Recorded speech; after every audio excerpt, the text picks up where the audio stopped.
ఓం గ్లౌం గం గణపతియే నమః. శ్రీ గురుభ్యో నమః. షోడశ గణపతి స్తవం.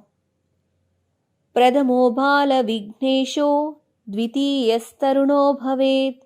తృతీయో భక్త విఘ్నేశశ్చతుర్థో వీర విఘ్నపః.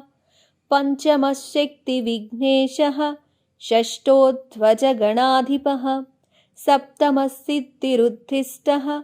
उच्छिष्टश्चाष्टमः स्मृतः.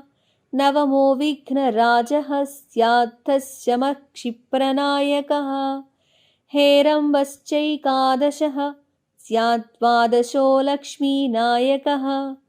त्रयोदशो महाविघ्नो विजयाख्यश्चतुर्दशः. नृत्ताख्यः पञ्चदशः स्यात् षोडशश्चोर्ध्वनायकः.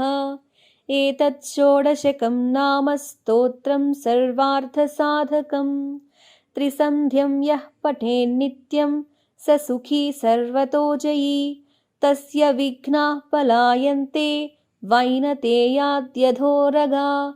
गणेश्वरप्रसादेन महाज्ञानी भवेत् ध्रुवम्.